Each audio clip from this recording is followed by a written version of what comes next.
நூற்றுக்கணக்கான மக்கள் வந்து இப்போ இறந்த போல கருதப்படுவாங்க.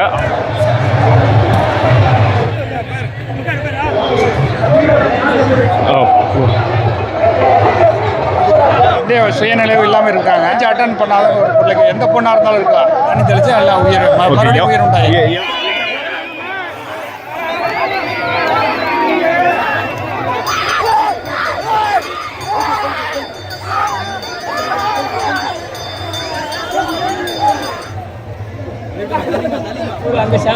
படுகலம் அப்பா அவ்வளோதான் பாருங்க, அப்படியே வாங்கிட்டாங்க.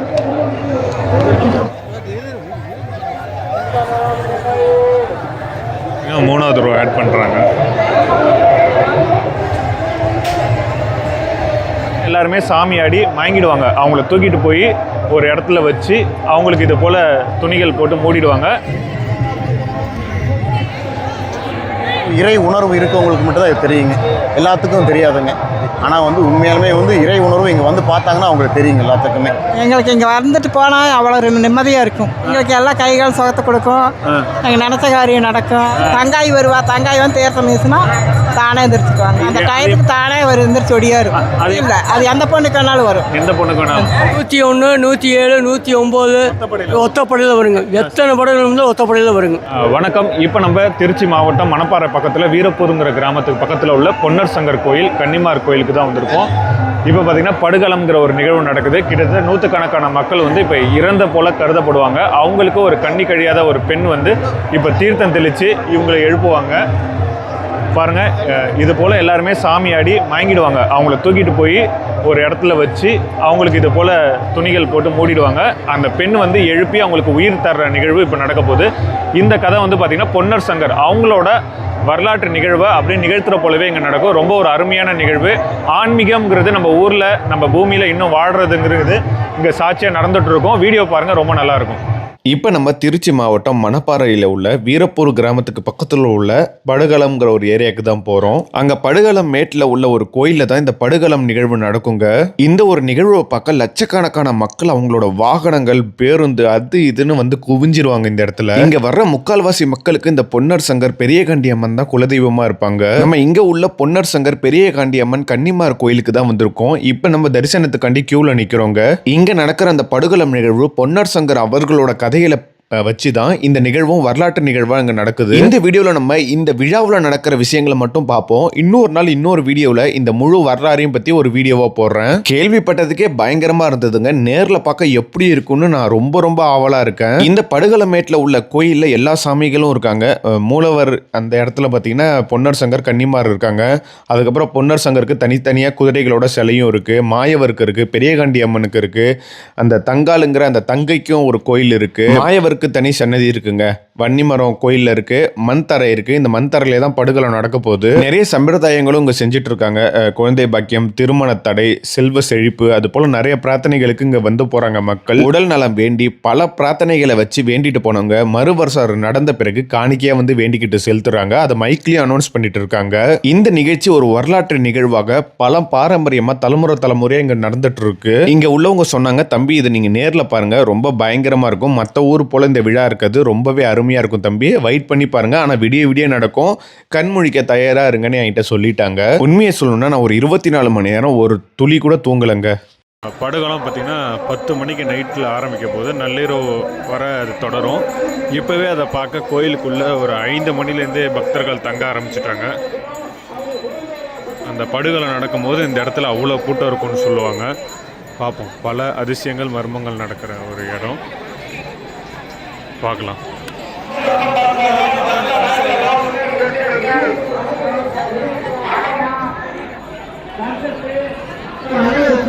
கோயிலுக்குள்ள ஒரு 5 மணிலேருந்தே எல்லாருமே உட்கார ஆரம்பிச்சிட்டாங்க படுகளம் அந்த நிகழ்வை பார்க்க. இது வீரப்பூர் கோயில் திருவிழாவோட 7வது நாளில் நடக்கும். நம்ம சாப்பிட்டுட்டு கரெக்டாக ஒரு 7-7:30 கோயிலுக்குள்ள திருப்பி போயிட்டோங்க. நம்ம சாப்பிட்டுட்டு அப்படியே உள்ள போய் பார்க்கும்போது ஒரு 7:30 இருக்குங்க. அப்பவே எல்லாரும் உட்கார ஆரம்பிச்சுட்டாங்க. இதை ஃபுல்லா பார்க்கணும், இதை பார்த்துட்டா நமக்கு நல்லது நடக்கும், வேண்டியது எல்லாமே நடக்குங்கிறதுக்காண்டி எல்லாருமே வெயிட் பண்ணிட்டு இருக்காங்க பாருங்க. கோயிலும் ஃபுல்லாக லைட் டெக்கரேஷன்லாம் பண்ணி ஒரு பகல் போலவே ஆக்கிட்டாங்க. அவ்வளோ லைட்லாம் போட்டு எஃபெக்ட் பண்ணி. அதற்கப்புறம் பார்த்தீங்கன்னா இந்த படுகளம் அந்த மேட்டை வந்து சுத்தம் பண்ணுறதுக்குள்ளேயே ஒருத்தர் படுகளம் ஆயிட்டாரு. அவர் பண்ணுறதுக்கப்புறம் ஒரு டீம் வந்திருந்தாங்க காங்கேயத்துலேருந்து. அவங்க தான் இந்த படுகளம் விழுறவங்கள தூக்கிட்டு வந்து இந்த படுகளத்தில் வைப்பாங்களாம். முதல்ல பார்த்தீங்கன்னா இந்த கயிறுலாம் வச்சு கூட்டத்தை அப்புறப்படுத்திட்டு கயிறை கட்டிட்டாங்க அந்த படுகளத்தை சுற்றி. இதுக்கு நடுவில் தான் இந்த படுகளம் விழுறவங்களே எடுத்து வைப்பாங்க. அப்படியே மக்கள் எல்லாருமே உட்காந்துருக்காங்க. இந்த கூட்டத்தில் யாருக்கு வரும்னே தெரியாதுங்க. அதான் இங்கே மெயின். இங்கே பாருங்கள், ஒருத்தர் ஃபஸ்ட்டு சாமி வந்தது இவருக்கு தான். ரெண்டாவதா ரொம்ப பயங்கரமாக போய் பொத்துன்னு மயக்கம் போட்டு விழுந்துட்டாருங்க.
சில பேர் இது போல் முன்னாடியே வந்து கொஞ்சம் அறிகுறி காட்டி மயக்கம் போட்டு விழுந்துருவாங்க. அவங்க அதை விழுந்ததுக்கப்புறம் அந்த மரண நிலைக்கே போயிடுவாங்க. அந்த சுயநினைவு இல்லாமல் அந்த மயக்க நிலைக்கே போயிடுவாங்க. கிட்டத்தட்ட ஒரு 5லேருந்து 6 மணி நேரம் வரையுமே அப்படி தாங்க இருப்பாங்க. அது நீங்கள் நேரில் பார்த்தா புரியுமே. பாருங்க, அப்படியே துடிப்பாங்க நிறைய பேர். சில பேர் கூட்டத்துக்கு நடுவில் கோயிலுக்கு வெளிலலாம் மயங்கி விழுவாங்க. அவங்களெல்லாம் சாமி ஆடி எல்லாம் படுகளத்தில் வந்து விழுறாங்க. அதுக்கப்புறம் என்ன ஆகும் அவங்களுக்கு? இது அப்படியே சுயநிலைவு இல்லாமல் இருக்காங்க. ஓ சரி சரிண்ணா. இது பல்லாக்கு வரும் அங்கிருந்து. ஓ சரி சரி. பல்லாக்குல சாமி பெரிய காண்டிய போகிறோம். இங்கே வந்து வச்சு பூஜை பண்ண ஒருபாடு ஒரு தங்காள் ஏஜ் அட்டன் பண்ணாத ஒரு பிள்ளைக்கு எந்த பொண்ணாக இருந்தாலும் இருக்கலாம். அவங்களுக்கு அருள் வந்து அந்த குடத்தை எடுப்பாங்க, தீர்த்தத்தை எடுத்து தண்ணி தெளித்து எல்லாம் மறுபடியும் உயிர் உண்டாயி. எவ்வளோ இது போல் இறந்த போல இருப்பாங்க? சப்பரம் வர வரைக்கும் இருப்பாங்க. தோராயமாக எவ்வளோ மணி நேரம் இருக்கும்? கிட்டத்தட்ட ஒரு இங்கேருந்து ஒரு மணி 2 மணி வரைக்கும் இருப்பாங்க. ஒரு 4 மணி நேரம் இதே போல தான். 4 மணி நேரம் 5 மணி நேரம் ஆகும். வணக்கங்க. இப்போ நம்ம படுகளத்தில் இருக்கோம். நீங்களாம் ஒரு டிஷர்ட் போட்டு இருக்கீங்க. நீங்களாம் யாருன்னு? தாங்க நாங்கள் எல்லாருமே கிட்டத்தட்ட வந்து பார்த்தீங்க அப்படின்னா பாரம்பரியமாக எங்கள் பாட்டன் மூப்பாட்டன் இருந்து பரம்பரையாக வந்து செங்கனங்குளத்தார் காங்கேயத்துக்கு பக்கத்தில் புதுப்பாளையங்கிற ஒரு கிராமத்தில் மிகச்சிறப்பான முறையில் இங்கே நடக்கிற வீரப்பூர் படுகல் நிகழ்ச்சியை நம்ம பங்களி ஒவ்வாதி அன்னைக்கு மிகச்சிறப்பாக நடத்திட்டு இருக்கிறோம். உங்கள் ஊரில்? ஆமாம் தாங்க. அங்கே நடத்துகிற அந்த இடத்துல வந்து பார்த்தீங்க அப்படின்னா இங்கே என்ன படுகல் நடக்குதோ அங்கே சீர்முறைகள் முறையாக செஞ்சு மிகச்சிறப்பான முறையில் படுகல்ச்சி கொண்டு போயிட்டு இருக்கிறோம். இங்கே வந்து பார்த்தீங்க அப்படின்னா என்னோட பாட்டன் முப்பாட்டன் தலைமையில் இருந்து வந்து பார்த்தீங்க அப்படின்னா நம்முடைய அண்ணன்மார்கள் தம்பிமார்கள் அதே மாதிரி வந்து பார்த்தீங்கன்னா பங்காளி கூட்டம் எல்லாருமே செங்கனங்குளத்தை சேர்ந்தவங்க அத்தனை பேருமே பாரம்பரிய முறைப்பட்டதாலும் சொல்லி போட்டு இங்கே நடக்கிற படுகல் நிகழ்ச்சிக்கு நாங்கள் வந்து முக்கிய பங்காட்டிட்டு இருக்கிறோம். முக்கிய பங்கு அப்படிங்கிற விட அந்த கடவுள் அருளுக்காக கடவுளுடைய பாதம் தொட்டு கடவுளுக்கு ஒரு சேவையாக நாங்கள் பண்ணிட்டு இருக்கிறோம். இங்கே என்னென்ன வேலை செய்வீங்க வந்தோடனே? தாங்க இங்கே வந்ததையுமே வந்து பார்த்தீங்க அப்படின்னா எல்லாத்தையும் கூட்டத்தை வந்து ஃபஸ்ட்டு ஒழுங்குபடுத்துவோம். ஏன்னா ஒழுங்கு நடந்தாவே வந்து பார்த்தீங்கன்னா சரியாக போயிடும்.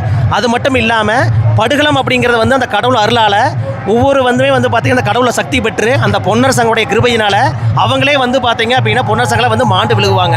அப்பேற்பட்ட மாண்டு விழுகிற ஆமாம் தாங்க அனைத்து பொன்னர் சங்கரையும் நம்ம வந்து பார்த்தீங்கன்னா படுகளமாக வந்து பார்த்தீங்கன்னா படுக்க வச்சிருவோம். அவங்களுக்கு இந்த நம்ம வீரப்பூர் மண்ணை பொறுத்த வரைக்கும் எல்லாத்தையுமே படுக்க வச்சு அந்த பெருகாண்டியம்மன் அருளாலையும் நம்ம தங்காய் வந்து பார்த்தீங்கன்னா புலம்பி வந்து தன்னுடைய சொந்த அருளால அந்த தீர்த்தத்தை தெளிக்கும் பொழுது எல்லாருமே மாண்டவர்கள் மீண்டு எழுவாங்க. தானே எங்கிறது வராது. எந்த வீடு எங்கள் வீட்டு பொண்ணாலும் சரி எந்த பொண்ணாலும் சரி தானே அருள் வந்து அழுதுட்டு ஓடியாந்துரு. யாருன்னே தெரியாது. எந்த ஊர் ஏதோ ஒரு ஊர் இந்த சபைக்கு வந்த பொண்ணு ஏதோ ஒன்று இந்த கூட்டத்தில் தான் முடிவாகும். கூட்டத்தில் இப்போ 9 மணிக்கு வந்தவங்க 4 மணி வரைக்கும் இப்படியே தான் இருப்பாங்க. ஓகே. அந்த பொண்ணு அண்ணன் சொன்ன மாதிரி அந்த பொண்ணு வந்து பார்த்தீங்கன்னா கூட்டத்தில் இருக்கிற பொண்ணு எந்த ஊர் என்னன்னு தெரியாது. அந்த பொண்ணே அழுது வந்து அந்த பேர் தங்காயின்னு சொல்லுவாங்க. தங்காயே அழுது வந்து தன்னுடைய அன்பு கரத்தால் தன்னுடைய அண்ணன்மார்கள் இறந்துட்டாங்கன்னு அழுது புறம்பி அவங்கள வந்து பார்த்தீங்கன்னா தீர்த்தம் தெளிப்பு மாண்டவர்களை மீண்டும் எழுத வைப்பாங்க. எத்தனை பேர் இது போல மாண்டுவாங்க? குறைஞ்சது வந்து பார்த்தீங்கன்னா 100 பேருக்கு மேலே தான் இருப்பாங்க. 100 பேர். நீங்கள் எத்தனை பேர் குழு வந்திருக்கீங்க? நாங்கள் வந்து பார்த்தீங்கன்னா ஒரு 40-45 பேர் இருக்கிறாங்க. ஓகே. இவங்க எல்லாம் தான் அந்த படுகளத்தில் மாண்டவங்களை பராமரித்து தூக்கிட்டு வந்து நேராக போட்டு அவங்களுக்கு எல்லா வேலைகளும் செய்கிறது. தீர்த்தம் தெளிக்கிறவரையும் இங்கே கூட இருப்பீங்க? இல்லை, நம்ம தீர்த்தம் கூட இருப்போம். ஆனால் தீர்த்தம் தெளிக்கிற யாருனே தெரியாது. ரொம்ப நன்றி. ரொம்ப நன்றி. கூட்டத்தில் அங்கங்கே சாமி வந்து மயங்கிடுவாங்க. அவங்கள இப்படி தூக்கிட்டு வந்து படுகளத்தில் வைப்பாங்க. யாருக்கு சாமி வரும்னே தெரியாது. அக்கம் பக்கத்தில் இருக்கிறவங்க யாருக்குமே தெரியாது. திடீர்னு வரும் அவங்களுக்கு சாமி. அவங்க உயிரிழந்த நிலைக்கு போயிடுவாங்க மயக்கம் போட்டு. பாருங்கள் எப்படி அந்த நிலையில தான் தூக்கிட்டு வராங்க பாருங்கள்.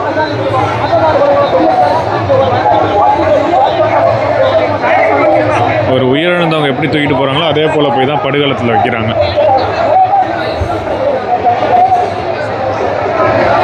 அவங்களுக்கு களத்தில் ஆறாங்க பார்த்தீங்களா, அவங்க மேலே ஒரு துண்டு போடுறாங்க. அதே ஒரு பாரம்பரியமா சில பேர் எடுத்துட்டு வராங்க. அவருக்கு வந்திருக்கு.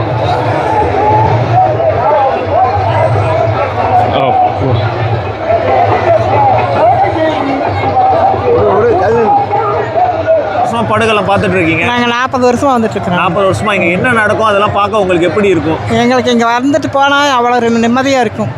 அப்படி என்ன நடக்கும் உங்களுக்கு? எங்களுக்கு எல்லாம் கைகால் சுகத்தை கொடுக்கும். நாங்கள் நினச்ச காரியம் நடக்கும். அதனால் நாங்கள் எப்பவும் வருஷம் தராது இங்கே வந்து படுகளம் பார்க்காத போக மாட்டோம். அதெல்லாம் வருஷம் வந்துட்டு எவ்வளோ நேரம் முடிச்சுட்டு இருக்கணுங்க? நாங்கள் 3 மணி வரையில் படுகள் விழுந்து எந்திரிக்க வரையில் முடிச்சுட்டு இருக்கோம். பார்த்துருக்குறோம். அந்த டயத்துக்கு தானே ஒரு எந்திரிச்சு ஒடியாரும். அது எப்படி தெரியுமா இந்த பொண்ணுக்கு தான் வரும்னு? அது அப்படி இல்லை, அது எந்த பொண்ணுக்கு வேணாலும் வரும். எந்த பொண்ணுக்கு வேணாலும்? கண்ணி பிள்ளைத்தாப்ப வரும். சின்ன பிள்ளைங்க வயசுக்கு வராத பிள்ளைகளுக்கு மட்டும்தான் வரும். யாருக்கோ ஒருத்தவங்களுக்கு தான் வரும். ஓகே. நீங்கள் எத்தனை வருஷமா பாட்டி வரீங்க? நானும் இப்போ 10 வருஷம் ஆச்சு. 10 வருஷமா வரீங்க. இங்கே ஒரு ஐயா பார்த்தீங்கன்னா மெடிக்கல் கேம்ப்லேயே படுகளம் ஆயிட்டாரு.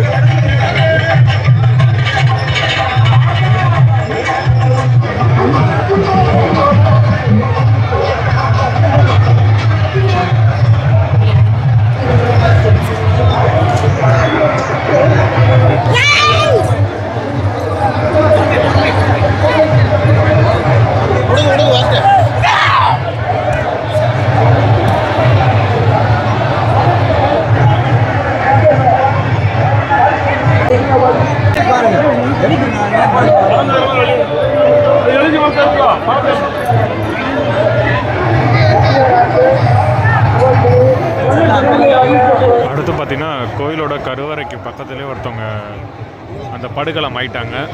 அவங்கள தூக்க போயிருக்காங்க. யாருக்கு எப்போ வரும்னே தெரியாதுங்க. பொன்னர் சங்கர் இறங்கி படுகளம் ஆயிடுவாங்க.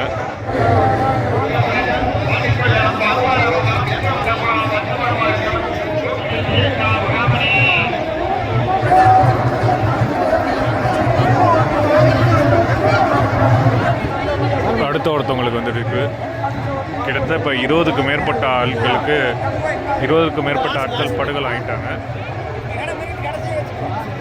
அடுத்த ரோ இப்போ ஆட் பண்ணுறாங்க பாருங்கள்.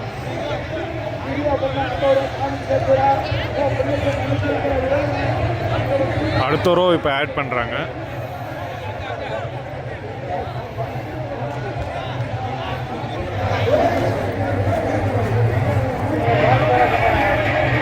வரீங்க?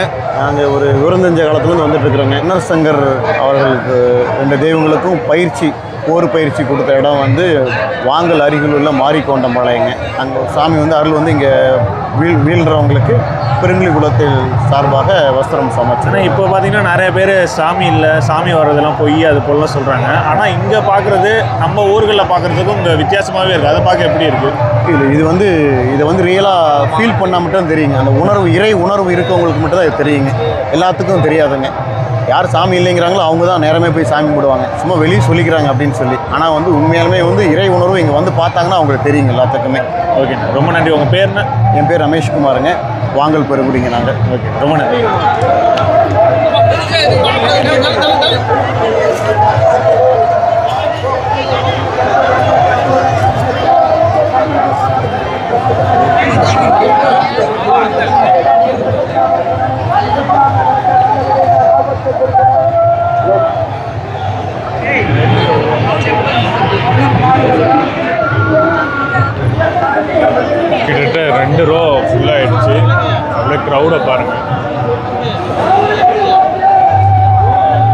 க்ரௌடு ஃபுல் ஆயிடுச்சு.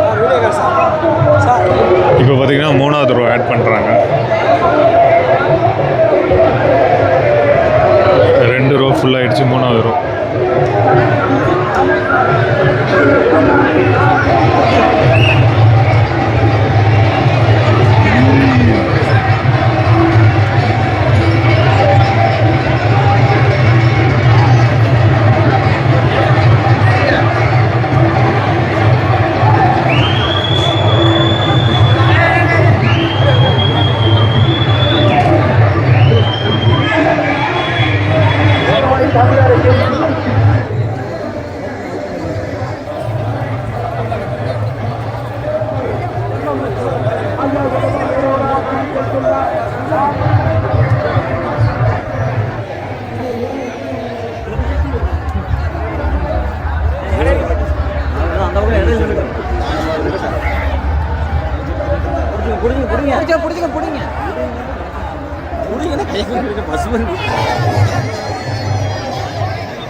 நம்ம இருக்கிற கோயிலேருந்து இந்த தீர்த்தம் சாமி சிலைகள்லாம் எடுத்துகிட்டு முத்து பல்லாக்குக்கு போகிறாங்க. அதில் தான் பெரிய கண்டியம்மன் வருவாங்க. அதுக்குள்ளேயே பார்த்திங்கன்னா நிறைய பேர் அந்த படுகொலை ஆகிட்டே இருந்தாங்கங்க. இது வந்து ஒத்தப்படையில் தான் விழுன்னு ஒருத்தவங்க சொன்னாங்க. அதை கடைசியில் பாருங்கள். கிட்டத்தட்ட பார்த்தீங்கன்னா மணி 1 ஆக போதுங்க. 4 ரோ ஃபுல்லாகிடுச்சு. 5வது ரோ வரையும் இன்னும் ஆடிட்டு இருக்காங்க. பாருங்கள் எவ்வளோ பேர். 4 ரோ ஃபுல்லாகிடுச்சு. எந்த ஒரு அசைவும் இல்லாமல் படுத்திருக்காங்க. இந்த ரோலாம் ஆரம்பித்ததுங்க 9 மணிலேருந்து பாருங்கள். எந்த ஒரு அசைவும் இல்லாமல் படுத்திருக்காங்க. அடுத்து 5வது ரோ போடுறாங்க பாருங்கள். கிட்டத்தட்ட 85 பேருக்கு மேலே இப்போது அந்த சாமி வந்து படுகளம் ஆயிருக்காங்க. 5வது ரோ போயிட்டுருக்கு. கூட்டத்தில் அப்படியே விசில் ஊதுவாங்க ஐயா. அங்கே விழுந்துட்டா கூப்பிடுவாங்க.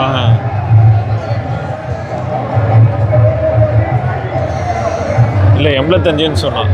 அங்கே அந்த குட்டி பையன் சென்ட்ரல் நின்று எவ்வளோ பேர் விழுறாங்கன்னு சொல்லிட்டு ப்ரெஸ்ஸு போலீஸை தாண்டி அக்யூரேட்டாக கனெக்ட் கால்குலேட் பண்ணிருக்காப்புல. எல்லாத்தையும் கால்குலேட் பண்ணிட்டாப்புல.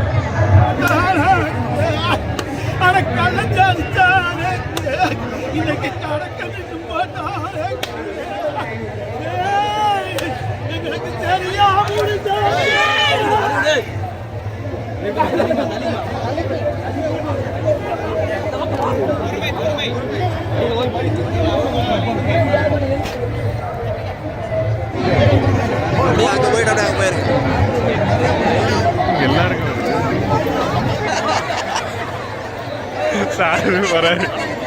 நடுவில் நிறைய பெண்கள் வந்து சாமி வந்து ஆடுவாங்க. அவங்களெல்லாம் கட்டேப்படுத்த முடியாது. 1 பேர் 2 பேர்னா கட்டுப்படுத்தலாம். 10-15 பேர்னு வருவாங்க. அப்போ பார்த்தீங்கன்னா ஒரு போலீஸ் ஐயா, இன்ஸ்பெக்டர் ஐயா போயிட்டு அவங்க அந்த விபூதி அடித்து கட்டுப்படுத்தினாங்க. கிட்டத்தட்ட ஒரு 5-6 பெண்களை அந்த ஐயாவே கட்டுப்படுத்தினார் போயிட்டு. அதெல்லாம் பார்க்கவே ரொம்ப நல்லா இருந்ததுங்க. போலீஸுங்கிற தாண்டி மனிதனாக அவர் ஜெயிச்சிட்டாரு. சாமி பார்த்தீங்கன்னா லைவாக இறங்குது பாருங்கள். கொஞ்சம் எல்லாம் புறவு தள்ளிக்கோங்க. படுகளம் வர்றது லைவாக பாருங்கள். சாமி இறங்கிடுச்சு அவங்களுக்கு. கொஞ்சம் அக்கடவா ஓரமாவா. இப்போ அவங்க போயிட்டாங்கன்னா அவ்வளோதான், மெய் மறந்துடுவாங்க. சூழ்நிலை இழந்து அப்படியே இதாகிடுவாங்க.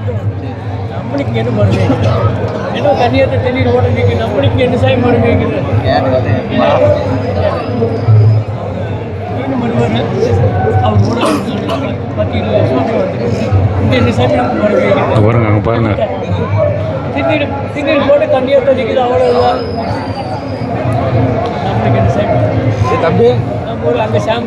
படுகளம் அப்பா அவ்வளோதான், முடிஞ்சிச்சு. அவ்வளோதான் பாருங்க, அப்படியே வாங்கிட்டாங்க.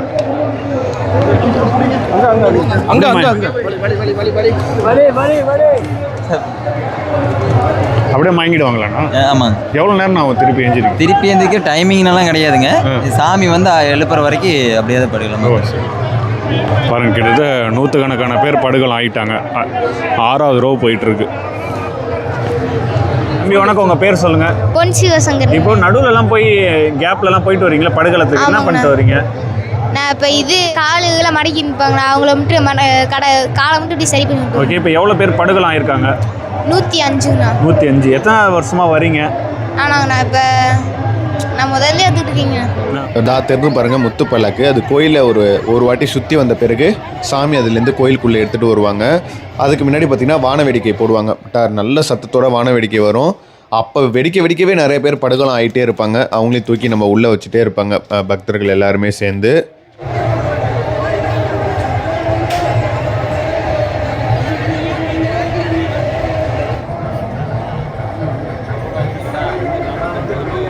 அடுத்து பல்லாக்குலேருந்து பெரியகாண்டி அம்மன் இறங்கி தீர்த்தத்தெல்லாம் எடுத்துகிட்டு கோயிலுக்குள்ளே ஒவ்வொருத்தங்களாம் வராங்க. அந்த கோயில் பூசாரிகள் எல்லாம் நிறைய பக்தர்கள் வராங்கங்க.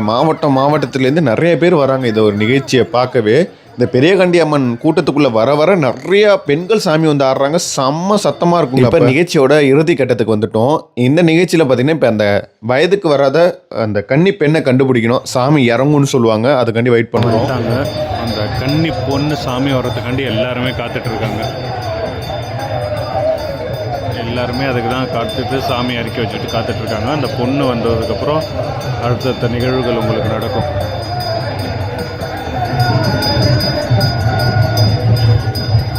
பாருங்கள், சாமி தீர்த்தம் எல்லாமே இருக்குது. எல்லாரோட தலையுமே இந்த கூட்டத்தை சுற்றி பார்த்துட்டே இருப்பாங்க. யாரா அந்த பொண்ணு. ஏன்னா நிறைய பெரிய பெண்களுக்கும் சாமி வந்து ஆடுவாங்க, வயதானவர்கள் எல்லாருமே. இருந்தாலும் அந்த வயதுக்கு வராத அந்த கன்னி பெண்ணை தான் தேடணும். அந்த பெண் யாருன்னு எல்லாருமே சுற்றி பார்த்துட்டே இருப்பாங்க. இந்த வாட்டி கிட்ட அதுவே ஒரு அரை மணி நேரத்துக்கு மேலே. இது வந்து உண்மையாக நடக்கிற ஒரு நிகழ்வுங்க. தலைமுறையாக பல வருஷமாக நடக்குது. அதை எப்படிங்க நம்பாமல் இருக்க முடியும்? அவ்வளோ பக்தர்கள் நம்புகிறாங்க. நேரில் வந்து பாருங்களேன், மெய்சில் எடுத்து போயிடுவீங்க. எல்லாம் அந்த தங்காங்கிற அந்த கன்னி பொண்ணு இறங்குறதுக்காண்டி தான் எல்லாரும் காத்துட்டு இருக்காங்க. இந்த சின்ன கன்னி பொண்ணுக்காண்டி எல்லா மக்களும் காத்துட்டு இருக்காங்க. பெரியவங்களுக்கு எல்லாருக்கும் சாமி வணங்க.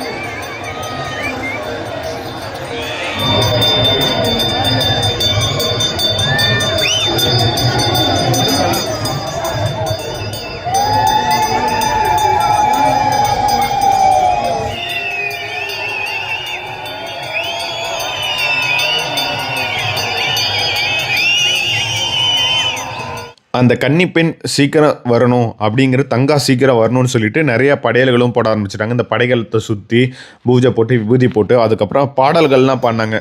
பெண்கள் மத்தியில் கூட்டத்துக்கு மத்தியில் போய் நின்றுக்கிட்டு தங்கா சீக்கிரம் வா அப்படின்னு சொல்லி எப்போ வருவா அது போல் பாடல்கள், அந்த கிராமிய பாடல்கள், சாமி பாடல்களை பாடி அழைச்சிட்டே இருந்தாங்க.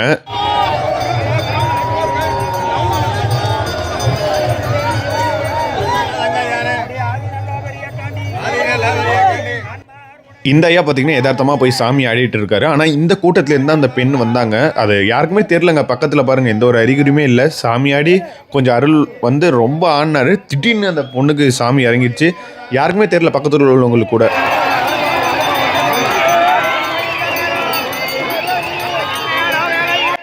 இந்த பெண்ணு தான் இந்த வருஷத்துக்கான தங்கா. அங்கே பாருங்கள், பக்தர்கள் ஆரவாரம் போட்டு வரவேற்கிறாங்க. தங்கான்னு சொல்லிட்டு செம்ம சத்தங்க. இந்த பொண்ணு இறங்கிட்டாங்க. இப்போ போய் இவங்க தான் அவங்க அண்ணம்மாருக்கு உயிர் கொடுக்க போகிறாங்க. இந்த படுகளத்தில் உள்ளவங்களுக்குலாம் ரொம்ப அப்படியே கூஸ் பம்ப்ஸாக இருக்கும். ஒரு ரியலாக ஒரு 1001 பிஜிஎம் போட்டால் எப்படி இருக்கும் அதே போல் இருக்குங்க. ரொம்ப பயங்கரமாக இருக்கும். சாமி நேரில் பார்த்த மாரி இருக்குங்க. ரொம்ப ஒரு சுவாரஸ்யமான ஒரு பயங்கரமான விழா இது. நேரில் பார்த்தேன், ரொம்பவே இதாகிடுச்சுங்க. கிட்டத்தட்ட ஒரு 12 மணி நேரம் வெயிட் பண்ணி பார்த்ததுக்கு ஒர்த்துங்க இந்த விழா.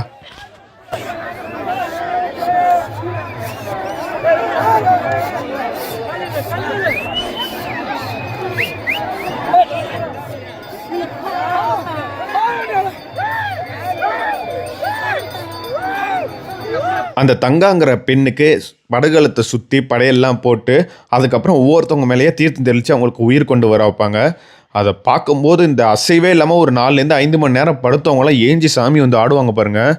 ரொம்ப பயங்கரமாக இருக்கும். சாமினா இதான் நம்ம ஆன்மீகம், தமிழ்நாடுனா இதாண்டாங்கிற மாதிரி. சில பேர் மூட நம்பிக்கை அப்படி இப்படின்னு கமெண்ட் பண்ணிட்டு வருவீங்க. ஒரு பேர் 2 பேர்னா நம்ம சொல்லிடலாங்க. 100கணக்கான பேரும் ஒரே மாதிரி இருக்காங்கன்னா அது எப்படிங்க மூட நம்பிக்கையாகும்? எல்லாமே உண்மைங்க. இப்போ அந்த பெண்ணை தீர்த்தம் தெளிக்க போகிறாங்க. அதுக்கப்புறம் எஃபெக்டை மட்டும் பாருங்கள். நான் எந்த ஒரு வாய்ஸ் ஓவரும் தரல, அப்படி டேரெக்டாகவே உங்களுக்கு அந்த வீடியோ போட்டு விட்றேன் பாருங்கள்.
கூட்டத்தில் சில பேர் சீக்கிரமே ஏஞ்சிருக்க மாட்டாங்க தீர்த்தம் பட்டும். அவங்க கிட்ட திருப்பியும் தனியாக போயிட்டு அந்த பெண் தீர்த்தம் தெளிப்பாங்க. அப்போ அவங்களுக்கு சுற்றி வர லேட்டாக பாடல் பாடி ஏஞ்சிரின்னு சொல்லிட்டு பக்தர்கள் உறவினர்கள் எல்லாருமே பாடுவாங்க தீர்த்தம் போட்டு. அதுக்கப்புறமா அவங்க ஏஞ்சி வருவாங்கங்க.